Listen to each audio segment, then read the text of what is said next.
La série s'appelle En thérapie. Comme son nom l'indique, on suit la thérapie de plusieurs patients successivement sur 7 semaines.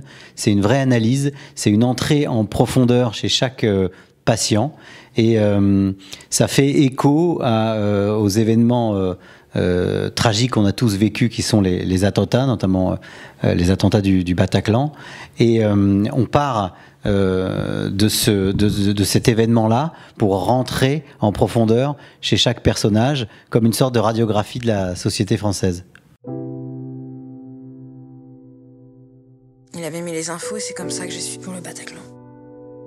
Quand on est arrivé, on a compris que les mecs avaient des otages et on a su que ça allait être très dur. Évidemment, on s'est appuyé sur cette série israélienne qui s'appelle Betty Pool, qui est formidable, qui a maintenant quelques années. Et en même temps, c'est une adaptation avec des personnages complètement originaux, comme celui interprété par Reda Kateb. Donc c'est vraiment un mélange. C'est-à-dire que la série originale était un super véhicule pour parler de la société israélienne, et nous, on l'a adapté à la société française. Je suis pas angoissé, je suis en colère. Racontez-moi. Vous voulez savoir ce qui m'empêche de dormir?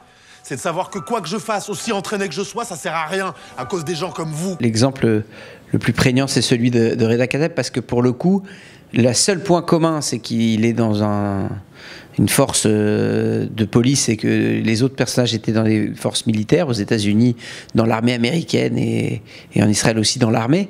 Par contre, tout le parcours qui suit n'est plus du tout le même par rapport à Reda Kateb, puisque c'est vraiment typiquement français ce qui s'est passé, et ses origines et le rapport avec la France, etc., sont des problématiques vraiment franco-françaises.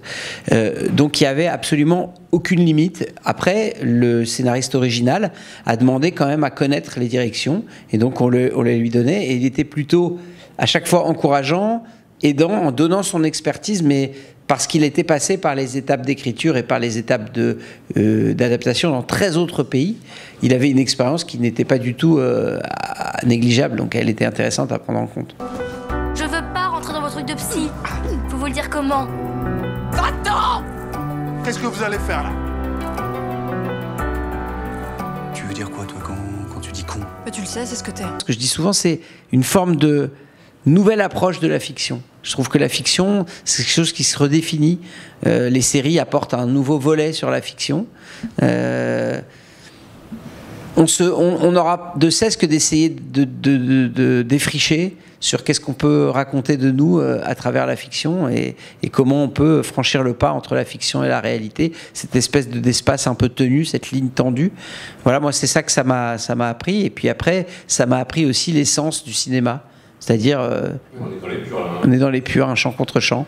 Finalement, c'est souvent quelque chose auquel on revient. Dans le sens de la fête, on était revenu à un décor. Là, on est revenu à... On ne cesse que d'être... On est peut-être minimaliste, au fond. Et quelqu'un d'autre. Après, me dites pas que vous en êtes pas rendu compte. Et rendu compte de quoi, là? Je crains de ne pas vous suivre. Vous êtes devenu mon obsession. La temporalité dans laquelle on a placé cette série, donc vraiment au lendemain des attentats, on avait envie de montrer ce Paris blessé et convalescent. Donc c'est par là qu'on est rentré. On s'est dit voilà, on a besoin de ces images-là. On a besoin de ces images que les Parisiens ont évidemment tous vécues, place de la République par exemple, ou même dans les rues. Il y a une ambiance, il y a quelque chose. Donc oui, il nous a semblé peut-être judicieux de placer à quelques moments des aérations de ce type-là. Et c'est vrai qu'il y a carrément un épisode comme on appelle ça en anglais, out of the bottle, c'est-à-dire on est sorti, ils disent de la bouteille, du bocal, on est sorti. Oui, on a pris cette liberté-là, mais ça reste quand même enfermé. Mais c'est vrai qu'on a pris cette liberté-là par rapport à la série originelle, et surtout, on avait vraiment envie de ces images de Paris. Tu peux redire l'expression en anglais? Out of the bottle. Je suis pas sûr. Si, sorte la bouteille. Pas fish out of the water. Non, c'est out of the bottle. C'est joli. Ou le bocal, out of the bocal. Je suis là pour avoir un avis d'expert. Moi, je suis pas malade, quoi. Je me sens pas du tout capable d'aimer un nouvel enfant. La vérité, c'est que j'ai la trouille.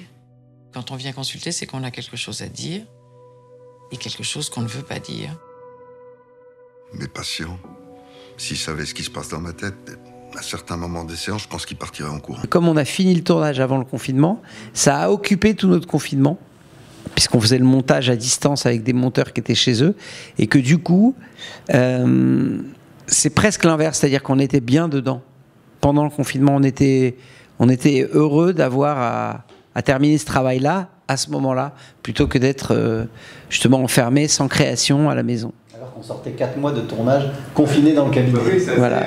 assez paradoxal. Voilà, passer d'un confinement à un autre confinement, mais ce deuxième confinement, en tout cas, nous a été moins pénible parce qu'il y avait cette série à faire et à terminer et qu'elle avait beaucoup de sens dans le moment aussi qu'on était en train de vivre. Que l'on retrouvera peut-être dans une saison 2. Je vous fais la fin un peu teasée, mais en tout cas, cette période-là qui crée d'autres fragilités, je pense aussi, on la retrouvera peut-être l'année prochaine.